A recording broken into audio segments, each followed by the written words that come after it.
All right, let's get right into it. Today, we are tackling what is, I think, the single most foundational skill you need to build products that people actually love and use. We're talking about customer and market research. I want to start with a question that honestly should probably keep every product builder up at night. Are you building something that nobody actually wants? It's a brutal question, I know, but it gets right to the heart of why this matters so much. See, the biggest risk isn't building the product wrong. It's building the wrong product altogether. So, how do you avoid that nightmare scenario? Well, this is your answer right here. You have to start thinking of good research not as some boring academic checklist item, but as your insurance policy. It's the only way to de-risk your ideas and make sure you're building on a solid foundation of real customer needs, not just your own assumptions. To do this effectively, you really need to look at the world through two totally distinct but complementary lenses. One lens looks inward, at your customer. The other looks outward, at the market. You gotta master both to get the full picture. So first, let's look inward with customer research.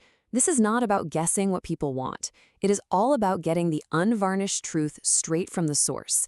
It's about understanding the real, deep-down problems and motivations of your users. And then you've got the second lens, which looks outward. That's market research. Here, you're zooming out to see the entire landscape. Who else is out there? What are the big trends shaping your industry? And, maybe most importantly, where's the white space, that untapped opportunity that you can own? Look, here's the absolute simplest way to think about it. Customer research, that's your microscope. It gives you the why behind a purchase. It helps you nail your messaging and your user experience. Market research, that's your telescope. It tells you where you play in the bigger market. It guides your entire strategy. You absolutely need both to win. Okay, so let's grab that first lens, the microscope, and zoom way in. How do we actually get inside the mind of our user? Well, it all starts with just talking to them. Now, you have a whole toolkit you can use here. You can send out surveys to get broad feedback. You can dig through support tickets to find those recurring pain points. But for getting those deep, qualitative insights, for understanding the real story, nothing, and I mean nothing, beats a good old-fashioned customer interview. In fact, I'm going to go out on a limb and say if you only have time to do one of these things to really understand your customer, make it this one. Just a handful of really well-run interviews can uncover more game-changing insights than 1,000 survey responses ever could. And the process itself is actually pretty simple. First, you prepare. Know why you're talking to them in the first place. Have a goal. Second, you engage. Make it a conversation, not an interrogation. And the magic word here is why. Just keep digging.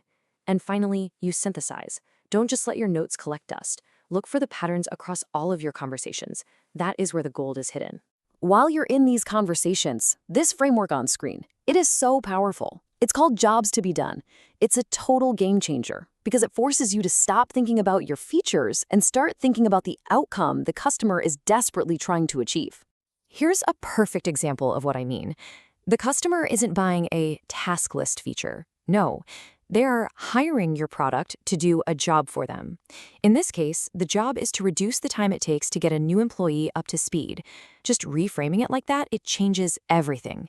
Okay, so what do you do with all these amazing interviews and jobs to be done insights? You distill them down into one of the most valuable assets you can have, a data-driven buyer persona. And this isn't some fluffy marketing exercise. It's a real profile of your ideal customer, built on cold, hard evidence. A truly useful persona goes way beyond just demographics. It captures their goals, their biggest challenges, and the triggers that make them even start looking for a solution like yours. It becomes this strategic North Star for your entire team. So let's make this super real. Meet IT Director Ian. What's his goal? To reduce downtime. What's his big challenge? He's struggling with way too many disconnected systems. See? This isn't generic. It's a specific, memorable character that your team can build for and sell to. You know exactly what problem Ian is trying to solve. All right, let's swap those lenses. We've looked inward at our customer, Ian. Now it's time to put on the telescope and look outward at the competitive world he lives in. What other solutions is he looking at? Who else is trying to solve his problems? Think of competitive analysis as systematic observation. You're looking at how they talk about themselves, what they charge, and, this is crucial, what their actual customers are saying about them in reviews.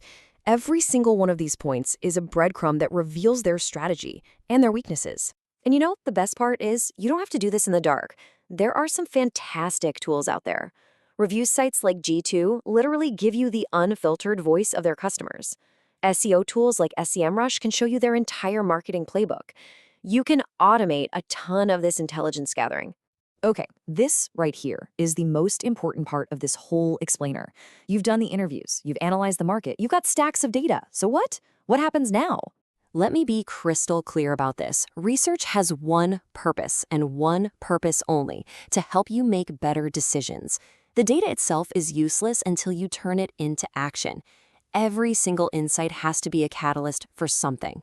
And here are just a few of those tangible outputs. Your research should directly shape everything from the words you use on your website to the features your engineering team decides to build next. It's the bridge that connects your product to the reality of the market. When you zoom out, this is the path. You start by gathering the raw data. That's the insight. Then comes the critical step of interpretation, finding the meaning and answering, so what? And finally, you turn that meaning into concrete action that actually moves your business forward. So, I'll leave you with this. Don't just file this explainer away. Think about everything we've covered and ask yourself this. Based on your biggest business challenge right now, what is the single most important question you need to ask one of your customers tomorrow? Just start there.